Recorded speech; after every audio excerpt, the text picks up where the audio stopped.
देखिए 50 से अधिक सीटों पे हमारी तैयारी है, क्योंकि लोकसभा में हम लोग 8 सीटों पे लड़े थे जिनमें 46 सीटें आती है, तो उनमें तो तैयारी है ही है। नमस्कार, मैं हूं श्रुति और आप देख रहे हैं चुनाव आज तक। 2024 के लोकसभा चुनाव के नतीजों के बाद झारखंड में तेजी से उभरने वाले जयराम महतो की पार्टी झारखंड भाषा खतियान संघर्ष समिति अब विधानसभा चुनाव की तैयारियों में जुट गई है।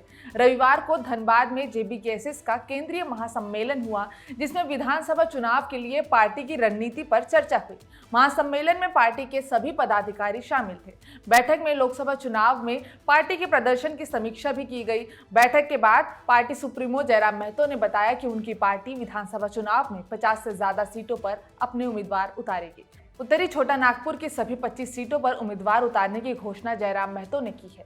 उन्होंने कहा कि पार्टी के संभावित उम्मीदवारों की लिस्ट तैयार कर ली गई है, जल्द ही उनके नाम की घोषणा भी कर दी जाएगी। देखिए 50 से अधिक सीटों पे हमारी तैयारी है, क्योंकि लोकसभा में हम लोग 8 सीटों पे लड़े थे जिनमें 46 सीटें आती है, तो उनमें तो तैयारी है ही है।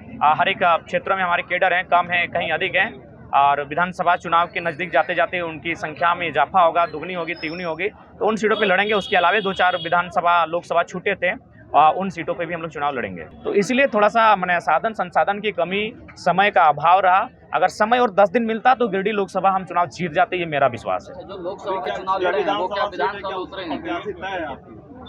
देखिए अनुमानित प्रत्याशी तय हैं और बहुत जल्द उनके नामों की घोषणा कर दी जाएगी। जयराम महतो ने यह खुलासा भी किया कि वो खुद 2 सीटों पर चुनाव लड़ेंगे। चुनाव में उन्होंने किसी भी पार्टी के साथ गठबंधन की संभावना को सिरे से नकार दिया।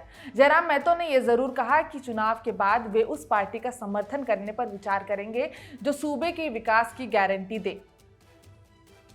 देखिए ये तो तय है कि हम लोग आज उत्तरी छोटा नागपुर की 25 सीटों पे चुनाव लड़ेंगे।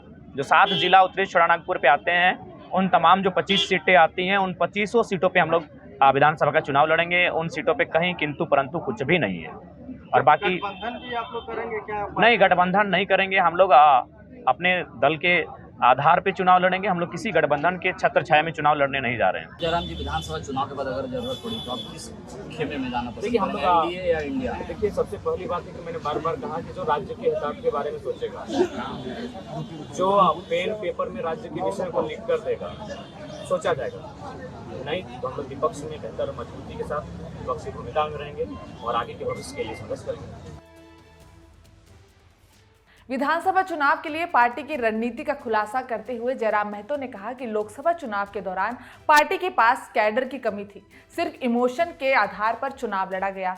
वे चुनाव के लिए कोई स्ट्रैटेजी भी नहीं बना पाए। वे खुद और केंद्रीय समिति के पदाधिकारी चुनावी सभा और रोड शो में ही लगे रहे।